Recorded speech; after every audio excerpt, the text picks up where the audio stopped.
mwese ngira ngo aho wiriwe hariho hose mu bikorwa byawe ukora, yaba ubucuruzi, ubuhinzi, ubworozi, aho wiriwe hose wiriwe ubona inkuru ya Rayon Sport ndetse n'uruganda rwa Skol.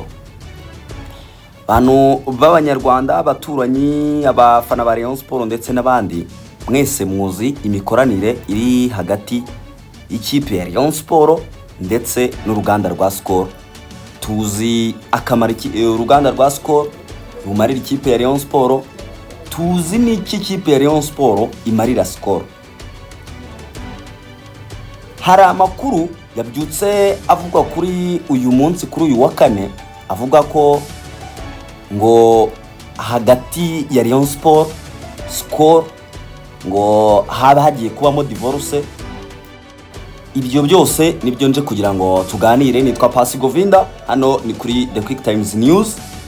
Guhaye ikaze cyane, cyo ngusaba kiroroshye cyane, kanda kuri subscribe, kanda like iki kiganiro niba kikuryohera rwose, unagisharinga inshuti zawe kugira ngo nazo zimenye amakuru y'ikipe ya Rayon Sport. Uru ruganda rwa Skol murabizi ko rwaje mu ikipe ya Rayon Sport mu mwaka wa 2014 ku ngoma y'umuvandimwe n'ubundi Meya Abdara Murenzi, ubwo ikipe ya Rayon Sport yerekezaga mu karere ka Nyanza. Murabizi ko aribwo yasinye n'amasezerano n'uru ruganda rwa Skol. Basinye amasezerano yarangiye 2018, yari amasezerano y'imyaka 4. Nyuma baje kongera bageza ku masezerano n'ubundi yagezaga nyine 2018, bongera bageza amasezerano yagezaga 2023. Muri uwo mwaka 2023 uruganda rwa Skol rwaravuze ruti ibyo ikipe ya Rayon Sport twari tuyitezeho twarabibonye. Nyuma yo kubibona rero, natwe reka tuyiture kongera amasezerano. Ibyo ngibyo babikoze neza, bongera amasezerano nk'uko muri koze kugenda munabibona. Bongereye amasezerano ubwo hari ku ngoma ya Perezida Yose Jean Fidel. Afande retired Captain Yose Jean Fidel niwe wongereye amasezerano n'uruganda rwa Skol. Yari amasezerano y'imyaka 3 yagombaga kugeza mu mwaka wa 2026. Jean Fidel murabizi uburyo yavuyeho, ariko binavugwa yuko ngo uruganda rwa Skol rugo ku giti cyabo, ngo amahitamo yabo ngo yari yo kugumisha Rayon Sport mu biganza bya Yose Jean Fidel kugira ngo abe ari we ukomeza kwibera perezida. Aho ngaho birasa naho byumvikana ko nyine hari impamvu Skol yemeraga yuko Jean Fidel ari we waba perezida kugira ngo bo bakomeze kwishimira gutara inkunga ikipe ya Rayon Sport. Ari niyo mpamvu nyine benshi bagendaga bavuga bati Jean Fidel ashobora kuba ari inyangamugayo, nta kuntu uruganda rukomeye nka Skol rwapfa kukwizera. Birashoboka nyine yuko bumvaga hari icyo we yatanga kiruta wenda icyo ubuyobozi bwari buri gupropozwa bwari bugiye kuzana. Ikipe yageze aho ijya mu biganza bya twagira Yose Tadeyo, ndetse nawe aza no kuvaho. Ikipe isubira mu biganza by'uwazanye Skol mu ikipe ya Rayon Sport bwa mbere mu mwaka wa 2014 ari we Murenzi Abdara. Nyuma mu mwaka wa 2025 mu kwezi kwa 11 umuvandimwe witwa Tadeyo Twagirayezu amaze guhirikwa ku buyobozi, niko nabivuga, amaze gusimbuzwa komite y'inzibacyuho yari yobowe na Abdara ndetse nabo bafatanyije. Uruganda rwa Skol rwatangiye gusa naho rugenda bigura intege mu kubahiriza amasezerano bafitanye n'ikipe ya Rayon Sport. Muranibuka rwose bimwe mu byagiye bivuga ikipe ya Rayon Sport yimwe ikibuga yirukanwa mu nzovu. Ibyo ngibyo niba myibuka neza bari bakinnye match na Gorilla muri Kigali Pere. Skol yanga kuzana ibyapa bya Skol yanga kuzana ibyapa byabo byamamaza muri stade ya Kigali Pere ngo ba branding nkuko basanzwe babikora. Kugira ngo abantu barabizi neza yuko Rayon Sport yo yakiriye imikino muri Kigali Pere, Skol izana ibyapa byabo baka brandinga bakamamaza hariya muri Kigali Pere. bagaterekaho bya byapa bya nyine byanditseho Skol, bikaba biri hanyine ya mashusho, ubwo umuterankunga werekana shampiyona Star Times nabo bakaba bagaragaraho. Ari nacyo kintu ngiye ntekereza ko Skol ariho hantu hambere ibenefitingira ku kipe ya Rayon Sport. Skol mu masezerano bagiranye n'ikipe ya Rayon Sport hakaba harimo ingingo ivuga ko mu gihe umuterankunga mushyashya yifuza kuza muri Rayon Sport, ikipe ya Rayon Sport izabanza ikajya kugisha inama Skol ku kuba uwo muterankunga yakwemerwa cyangwa atakwemerwa, kugira ngo Skol ibagire inama. Ndetse muzi sosiyete zimwe na zimwe zagiye zinaza ku ikipe ya Rayon Sport zizanye amafaranga, bajya kugisha inama Skol ikababwira ati ndabona amafaranga wenda bari kubaha atari menshi cyane, mureke natwe tuyabahe, ariko nguwo ahagume abyihorere, agume iyo ngiyo yibereye. Rayon Sport ubwo yari imaze guhindura ubuyobozi, hajeho ingoma ya Murenzi Abdara ndetse nabo bafatanyije barimo Gakwaya Olivier nk'umuvugizi w'ikipe, batangiye gusa naho uwo mubano wa Rayon Sport na Skol uzarimo agatotsi, bitewe nuko ngo batumvikanaga ku ngingo zimwe na zimwe ziri muri ayo masezerano ndetse n'ibyo Skol isaba Rayon Sport. Icyo ngicyo nicyo batangiye gupfa. Hari ibintu rero nka bitatu nge natekereje nyine nateguye ahangaha mbafitiye, byatumye Skol itangira gutekereza ku kuba yakwima access zimwe na zimwe ikipe ya Rayon Sport. Ibyo bintu reka mere ku kintu cya mbere. Skol ivuga ko ngo mu masezerano y'ikipe ya Rayon Sport ndetse na Skol basinyanye ngo harimo ingingo zimwe na zimwe ikipe ya Rayon Sport yirengagiza, zirimo no kugenda basinyisha bamwe mu baterankunga batababwiye. Iyi ngingo izamuka iyo Skol ibonye muri gutegura kwakira bisi nshyashya, bisi y'ikipe ya Rayon Sport iburandinzeho Rayon Sport, ariko kuri iyo bisi hakaba hariho kampani ya Airtel. Ko nyine bose ari buze kwihangana, nzajya mvuga izo kampani nubwo bataduha amafaranga yo kubamamaza, kugira ngo abantu bumve ibyo turi kuvuga neza.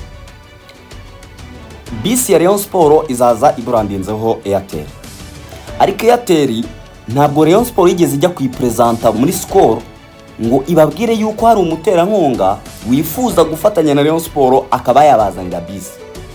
Icyo kintu iyi ruganda rwa Skol ntirubyemera. Icya kabiri baravuga bati mujya kwakira indahiro z'abayobozi bari baje kuyobora inzibacyuho, nimwigeze mutumenyesha, ndetse ngo natwe twisange mu mipango nyine tubone ko mutwitayeho mutubara nk'abafatanyabikorwa ariko b'icyubahiro ndetse bafitiye n'akamaro ikipe. Bakavuga bati ako nagasuzuguro ndetse no kwirengagiza bimwe na bimwe birimo n'amasezerano twagiranye. Skol igaruka ivuga ikintu cya kabiri cyitwa Rayon Sport Women Football Club. Iki kintu kirakomeye, wowe mureyo cyumve neza. Rayon Sport Women Football Club, Skol ibara yuko ari ikipe yayo. Cyo kintu gitindeho. Skol ibara Rayon Sport Women Football Club nk'ikipe yayo. Ari nayo mpamvu mu mafaranga uruganda rwa Skol rwishyura ikipe ya Rayon Sport buri kwezi habaho miliyoni 8 zinyura ku ruhande. Miliyoni 8 zinyura ku ruhande ziba zigenewe ikipe ya Rayon Sport Women. Skol rero ikavuga iti ko hari bimwe na bimwe tubona mu busa naho mubara ariko mutatubara kandi ikipe ari yacu. Ariko nutujya mu mategeko turuze gusanga ikipe ya Rayon Sport Women Football Club ari ikipe ya Rayon Sport kuko yanditse no mu makipe nyine agengwa na Association Rayon Sport. Icyo ngicyo tugishyire ku ruhande. Ikindi kintu kuri iyi kipe, amakimbirane yazamutse cyane ku munsi wa nyuma ikipe ya Rayon Sport Women yatwariye igikombe. Mu Nzove Rwanda Women Super League ndetse na Ferwafa bazanye ibyapa byo kubrandinga nyine nk'ahantu hagiye gutangirwa igikombe. Ariko Rayon Sport ngo ntabwo yari yarigeze imenyesha Skol yuko mu Nzove hazaberamo icyo gikorwa. Skol ikavuga iti ko twabahaye ikibuga cyo mu Nzove nkaho tubatije ikibuga cy'imyitozo, mukaba mugipangira ibikorwa mutatumenyesheje, aho nimwibeshye yuko iki kibuga ari icyanyu. Skol ikavuga iti ako kantu mugatekerezeho. Rayon Sport ikavuga iti twebwe n'ubundi muratusaba ibyo ngibyo, ariko amafaranga muduha n'ubundi twe tubona adahagije. Icyo ni kimwe mu bintu Rayon Sport yiregura ivuga.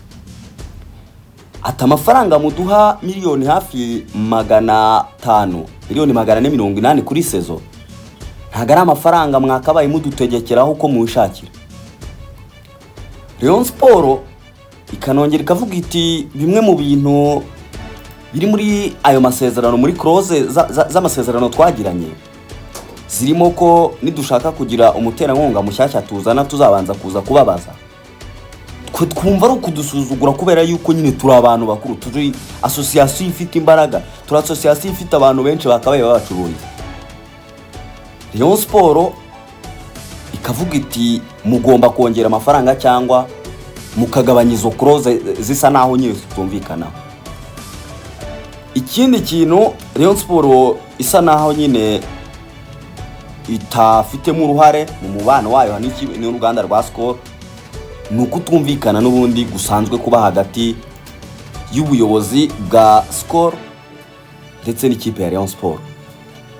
Abantu nibaramuka basubije amaso inyuma, n'ubundi uruganda rwa Skol ntago rwumvikana n'aba bayobozi bayoboye ikipe ubu ngubu, kuko bavuga yuko n'ubundi ngo atari ababo n'ubundi. Tukagira rero ku yandi mahitamo ikipe ya Rayon Sport yafata mu gihe Skol idahari. Mahitamo ya mbere haje kampani ya betting yitwa Sport Pesa, ndetse inavuga yuko ngo yiteguye kwishyura amafaranga yose uruganda rwa Skol ruha ikipe ya Rayon Sport, ndetse bakanayakuba ngo ariko bo bakagumamo. Iyo kampani nayo iracyari pending. Hakaza bank yitwa Beka. Iyi Beka kuza muri Rayon Sport birasa naho bizasa naho bigorana, kubera ko Beka nayo ifite ibyo iri gusaba ikipe ya Rayon Sport. Baravuga bati kubijyanye n'imiyoborere yanyu yego ni byiza, ariko kukijyanye no kujera amafaranga ntabwo tubizera. Birasa naho mutwara ibintu byanyu mu buryo busa naho budasobanutse, budasomeka, ku buryo byagorana ko tubakorera audit. Rero mushyiremo abantu b'abanyamwuga, mushyiremo abantu bizewe kugira ngo tubizere, namwe twizere yuko mutazaduteza ibibazo. Icyo ngicyo nicyo kampani ya Beka isaba ikipe ya Rayon Sport. Ubwo icyo umuntu yavuga nuko Rayon Sport muri rusange isa naho uko nakwita kwihenura ku ruganda rwa Skol, n'igihe bari bamaranye n'amafaranga bari kubaha, basa naho bari kubishingira ku mafaranga Rutty yabahaye, kuko iyi Rutty ku mafaranga hafi miliyari 7 ngo bazaha ikipe ya Rayon Sport, habahayemo miliyoni ngo 700 niko babivuga. Kuno gutegereza ngo turebe uburyo bazazikoresha. Ariko icyo umuntu atakwirengagiza, umufana wa Rayon Sport, umukunzi wayo, ndetse n'undi muntu ukurikira umupira w'amaguru wese azi umumaro ndetse aza agaciro ikipe ya Rayon Sport ifitiye Skol, aza agaciro uruganda rwa Skol rufitiye ikipe ya Rayon Sport. Muri rusange ni ukuvuga ngo Rayon Sport ntabwo ari iyo kwihenura kuri Skol. Skol nayo ntabwo ari uruganda rukomeye cyane ku buryo twakwihenura ku ikipe ya Rayon Sport.